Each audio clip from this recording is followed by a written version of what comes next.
جو 3 بار جو آدمی اس ملک کا وزیر اعظم رہا ہے، جس کو اتنی عزت بخشی اس ملک کے لوگوں نے اور اداروں نے بھی، ہیں جی، اس نے کل کیا حرکت کی؟ ہم تو جب پروگرام کر رہے تھے تو ہمیں نہیں معلوم تھا کہ تقریر ہو رہی ہے، چونکہ ٹی وی پہ تو جلسہ بہت لمبا چلا تھا، ٹھیک ہے۔ یعنی آپ اندازہ لگائیں کہ جب مائیکل ملن نے جب جنرل کینی سے کہا کہ وہ آرمی بنانا چاہتے ہیں افغانستان کی، تو انہوں نے کیا کہا؟ نہیں بن سکتی۔ امریکی دولت 100 بلین 200 بلین ڈالر خرچ کرنا، جن کے لیے افغانستان میں کوئی معنی نہیں رکھتا، 1000 billion dollar, but he said no, کیونکہ وہ ایک بہت پڑھے لکھے آدمی تھے۔ مائیکل ملن کا باپ بھی نہیں سمجھ سکتا تھا ان تاریخی عوامل کو جن کو جنرل کینی سمجھتے۔ انہوں نے کہا ایک قبائلی معاشرہ ایک تاریخی عمل میں،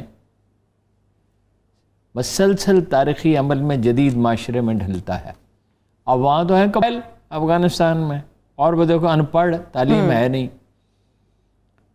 تو ایک موقع پر پھر وہ مائیکل ملن نے ان سے کہا کہ ہم آپ کی فوج کو تربیت دیتے ہیں۔ یہ امریکیوں کے دماغ میں خناس تو بڑا ہے نا، وہ ہالی ووڈ کی فلمیں دیکھ دیکھ کے سمجھتے ہیں کہ ہمارے فوجی جو ہیں یہ بڑے باکمال ہیں۔ وہ تو کچھ بھی نہیں، پاکستانی آرمی کا جو جوان اور افسر ہے اس کے مقابلے میں کوئی چیز ہی نہیں، کوئی چیز نہیں ہے، بے شک۔ تو انہوں نے جواب دینے کی بجائے، وہ بہت غور و فکر کرنے والے آدمی، وہ لے گئے ان کو جہاں ٹریننگ ہو رہی تھی۔ آنکھیں پھٹی کی پھٹی رہ گئی مائیکل ملن کی، جو خاردار تاروں کا ایسے جالا ایسا بنا ہوتا ہے نا، ایک یوں، اور اس کے نیچے سے جوان گزرتے ہیں، خود کو بچاتے ہوئے گزرنا ہے۔ وہ دیکھا یا چھلانگے لگاتے ہوئے دیکھا، یا ان کو بتایا کہ یہ جناب جب سزا دی جاتی ہے تو کیا ہوتا ہے، اور سردیوں میں اور جنگلوں میں جب انہیں تنہا چھوڑ دیا جاتا ہے تو یہ کیسے سروائیو کرتے ہیں، وہ بھوک کیسے برداشت کرتے ہیں، اور سیاچین کی ہائٹس پہ کیسے رہتے ہیں۔ اس کی آنکھیں پھٹی کی پھٹی رہ گئی۔ مکینی صاحب کی عادت نہیں ہے تکبر کی اور جتلانے کی، جتلاتے نہیں، بہت کم تنقید کرتے ہیں۔ He said, General, we are an old army. مطلب آپ یہ دیکھیں نا کہ جب ضیاء سے کہا عربوں نے، ایک شیعی خاندان نے، کہ فلاں مکتب فکر کے لوگوں کو نہ بھیجے جو گارڈ کی ڈیوٹی تھی، He said no، آپ اپنا بندوبست کر لیں۔ یہ ایک معاشرہ ہے، اس میں بھی بہت سی خامیاں ہیں۔ یہ فوج ایک دن میں نہیں بنی ہے، یہ صرف 70 سال میں بھی نہیں بنی ہے، اس کی بڑی پرانی ٹریڈیشن چلی آتی ہے۔ کبھی کسی نے غور کیا ہے کہ جنرل کینی کی اتنی کریکٹر اسیسینیشن کی گئی، اتنی کریکٹر اسیسینیشن، آسٹریلیا میں جزیرہ خریدا، وہ کبھی آسٹریلیا گئے ہی نہیں، انہوں نے کبھی مال حرام کمایا ہی نہیں، ان کے گھر میں ایک سالن پکتا ہے، ٹھیک ہے، ان کو کوئی دلچسپی نہیں تھی دولت جمع کرنے سے۔ انہوں نے اپنی تنخواہ سے بچت کر کے ساری زندگی۔ ایک دن میں نے ان سے کہا کہ جن صاحب آپ بیمار رہے ہیں؟ اچھا، کہنے لگے نہیں۔ کیسے، کیوں، آپ کو یہ کیوں لگ رہا ہے؟ میں نے کہا وزن بڑا کم ہو گیا۔ کہنے لگے میں نے کھانا چھوڑ دیا دوپہر کا۔ میں نے کیسے چھوڑ دیا؟ ان کو جب چاہوں چھوڑ دوں۔ وہ جوانی میں اپنے گھر کے اخراجات برداشت کرنے کے لیے انہوں نے دوپہر کا کھانا چھوڑ دیا تھا۔ یہ پاکستان کا فوجی ہے، ٹھیک ہے۔ پھر یہ وہ فوج نہیں ہے، یہ 1971 نہیں ہے، یہ 1948 بھی نہیں ہے۔ ویسے تو 48 میں بڑے کارنامے ہیں، 71 میں تو وہاں کون سی فوج تھی؟ ایک ڈویژن آرمی تھی، فضائیہ کی سپورٹ نہیں تھی۔ 15 گنا بڑی فوج کے ساتھ انہوں نے حملہ کیا، لوکل آبادی کے ساتھ تلخی ہو چکی تھی، اقتدار منتقل نہیں ہوا تھا۔ اس فوج نے پالا نواز شریف کو گود میں بٹھا کے، آج نہیں مانتے وہ، ٹھیک ہے۔ جب ان کے خلاف کو ہو گیا، اب اسی طرح آپ آئے تھے نا، جس طرح آپ جا رہے ہیں اسی طرح آپ آئے تھے نا، جس دروازے سے آئے۔ اگر آپ کا موقف مان بھی لیا جائے 100% بھی، تو آپ اسی طرح آئے تھے اور اسی طرح کچھ لوگ بھیج دیے گئے تھے، جی، ٹھیک ہے۔ اب وہ یہ کہتے دیکھیں چاہتے وہ کیا ہیں؟ ایک تو مجھے اس کا 100% یقین ہے اپنے اندازے کی بنیاد پہ، میرے پاس ظاہر ہے کوئی معلومات نہیں ہے، کہ تھپکی تو ہے۔ کہتے ہیں کہ وہ دماغ چل گیا ہے۔ وہ آج کسی نے کہا کہ آپ جو فکرہ کہتے تھے ہم لوگوں کو سناتے پھر رہے ہیں کہ نواز شریف کی زندگی میں اگر ہر چیز ٹھیک ہو جائے تو ایک دن یہ پرویز رشید کو 5,000 روپے دے گا اور کہے گا کہ جاؤ راجہ بازار سے کلاڑی لے کے، میں نے اپنے پاؤں پہ مارنی۔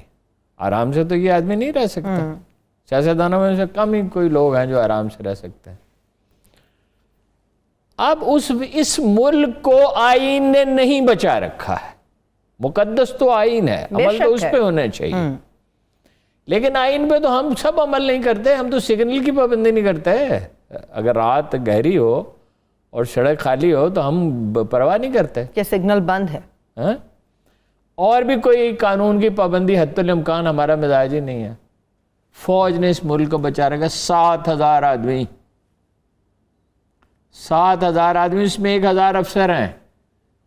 ماڈرن ہسٹری میں جب سے یہ جدید وردی پوش فوجیں بنی ہیں, اس کو عثمانیوں کے دور سے شامل کرنے تو بڑا لمبا عرصہ ہو جائے گا, بہت لمبا, لیکن 200-300 سال کا عرصہ اگر لگا لے. عثمانیوں نے بنائی تھی پہلی وردی پوش فوج, نیکٹائی بھی انہوں نے لگائی تھی, ٹھیک ہے.